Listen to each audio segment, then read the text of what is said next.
लाडकीला 500च रुपये.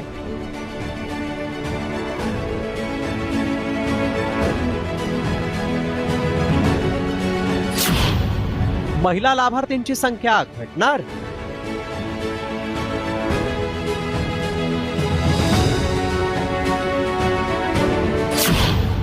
शेतकरी सन्मानचा लाडकीला धक्का.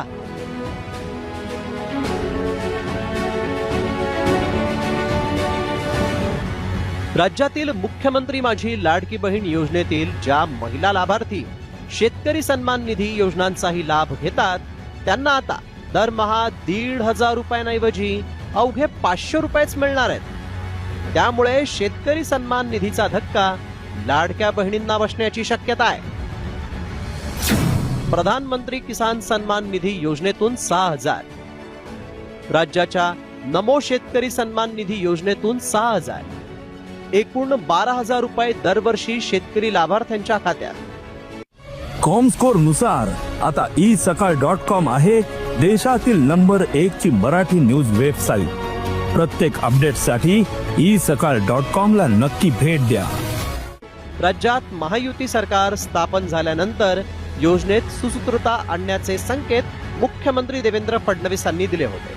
तर त्यानंतर नमो शेतकरी सन्मान योजनेच्या लाभार्थी असलेल्या 20 लाख लाडक्या बहिणींना वगळण्यात येण्याची चर्चा रंगली. मात्र अखेर राज्य सरकारनं त्यावरही तोडगा काढत लाडक्या बहिणींचा हप्ता आणि नमो शेतकरी योजनेतील फरकाचा आधार घेत महिला शेतकऱ्यांना 1,500 ऐवजी 500 रुपयेच देण्याच्या हालचाली सुरू केल्या. मात्र उपमुख्यमंत्री एकनाथ शिंदेंनी सरकार लाडक्या बहिणींना 2100 रुपये देणार असल्याचं म्हटलंय. लाडकी बहीण योजना ही आम्ही 1500 रुपयांनी सुरू केली आणि सरकारची ताकद लाडक्या बहिणींनी वाढवली. सरकारला ताकद दिली, बळ दिलं, आर्थिक ताकद वाढली तर लाडक्या बहिणींना 2100 रुपये दिले जातील हे आमचं आश्वासन आहे. महायुती सरकारच्या विजयात सर्वात मोठा वाटा शेतकरी लाडक्या बहिणींचा होता. मात्र आता शेतकरी लाडक्या बहिणींच्या लाभावरच सरकार कुऱ्हाड चालवणार असेल तर त्याचा फटका आगामी काळातील स्थानिक स्वराज्य संस्थांच्या निवडणुकीत बसल्याशिवाय राहणार नाही एवढं मात्र निश्चित. ब्युरो रिपोर्ट, साम टीव्ही न्यूज.